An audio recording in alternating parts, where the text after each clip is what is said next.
আসসালামু আলাইকুম। আজকে তৈরি করে দেখাবো চিকেন সালাদ। স্বাস্থ্যকর ও স্বাদের জন্য অনেক জনপ্রিয় এই সালাদটি একদম সহজভাবে তৈরি করে দেখাবো। এ সালাদ আপনারা লাঞ্চ, ডিনার, নাস্তা অথবা ইফতারেও পরিবেশন করতে পারেন। ছোট বড় সকলে পছন্দ করবে এবং সকলের জন্য অনেক হেলদি হবে।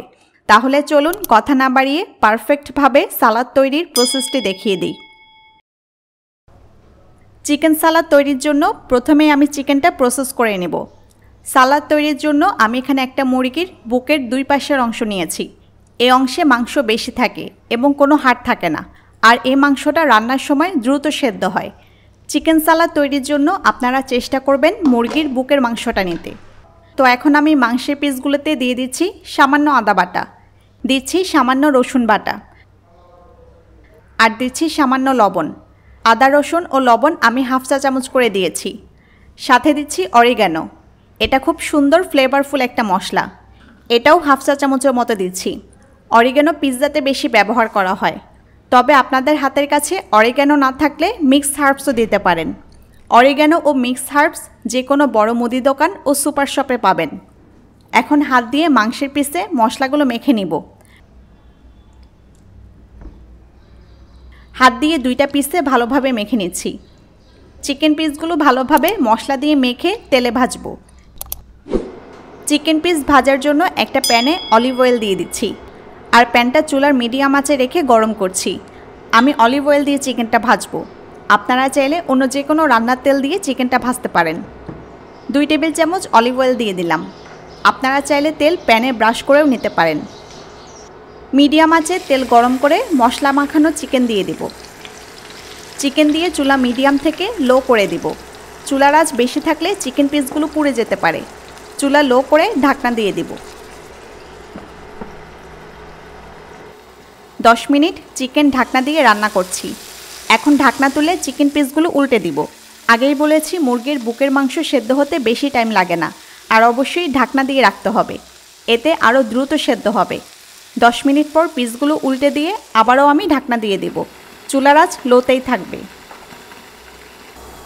আরও 5 মিনিট পর আমি ঢাকনা তুলে নিচ্ছি। এই সময়ের মধ্যে চিকেন সিদ্ধ হয়ে যাওয়ার কথা। আমি চিকেনের সাইডের পাশগুলো একটু ভেজে নিয়েছি।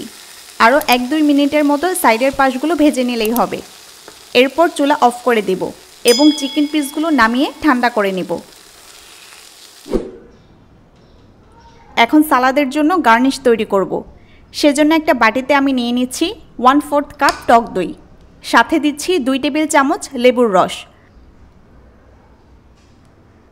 এরপর দিচ্ছি সামান্য বিট লবণ, আর কিছু কালো গোলমরিচ গুঁড়া করে দিয়ে দিচ্ছি। এখন চামচ দিয়ে ভালোভাবে নেড়ে টক দইটা ফেটে নিব। তাহলে সালাদের জন্য আমাদের গার্নিশ তৈরি হয়ে যাবে। সালাদ তৈরির মূল প্রসেসে চলে এলাম। প্রথমে আমি একটা বাটিতে দিয়ে দিচ্ছি লেটুস পাতা। লেটুস পাতা আমি ছোট ছোট করে কেটে নিয়েছি, কাটাটা দেখেই বুঝতে পারছেন। লেটুস পাতাগুলো একটা বাটিতে নিয়ে নিচ্ছি। এরপর দিচ্ছি শসা। শসা আমি ছোট স্লাইস করে কেটেছি। দিচ্ছি গাজর, শসার মতো সেম সাইজে কেটেছি। এরপর চিকেন দিব। চিকেন পিসগুলো আমি এভাবে ছোট কিউব করে কেটে নিয়েছি। চিকেন পিসগুলোও দিয়ে দিলাম। দিব পেঁয়াজ। পেঁয়াজ আমি প্রথমে স্লাইস করে কেটে এরপর লেয়ারগুলো খুলে নিয়েছি। লাল পেঁয়াজটা নেওয়ার চেষ্টা করবেন, এতে সালাদের টেস্ট ভালো আসবে। এরপর দিচ্ছি কিছু চীনাবাদাম। চীনাবাদাম ভেজে আমি খোসা ছাড়িয়ে নিয়েছি। এখানে আপনারা আপনাদের পছন্দ মতো যে কোনো বাদাম ব্যবহার করতে পারেন। এরপর তৈরি করে নেওয়া গার্নিশ বা টক দইয়ের মিশ্রণটা দিয়ে দিচ্ছি। এখন চামচ দিয়ে ভালোভাবে সব কিছু মিশিয়ে নিচ্ছি। আমি কিন্তু কোন উপকরণ কতটুকু দিয়েছি তা বলিনি। উপকরণগুলো আপনারা আপনাদের পছন্দ মতো কম বেশি করে নিতে পারবেন। এই সালাডটা কিন্তু অনেক স্বাস্থ্যকর, আর খেতেও অনেক স্বাদের হয়ে থাকে। ভালোভাবে নেড়ে সব কিছু মিশিয়ে নিলেই চিকেন সালাদ তৈরি। স্বাস্থ্যকর খাবার হিসেবে এটি আপনারা লাঞ্চ, ডিনার অথবা নাস্তায় রাখতে পারেন, অথবা ইফতারের জন্য তৈরি করতে পারেন ভীষণ হেলদি এই সালাডটি। রেসিপিটি কেমন লাগলো জানাবেন। আরও কী রেসিপি চান তাও কমেন্টে জানাতে পারেন। আমি সব কমেন্ট পড়ি ও রিপ্লাই দেওয়ার চেষ্টা করি। সবাই ভালো থাকুন, সুস্থ থাকুন। আল্লাহ হাফেজ।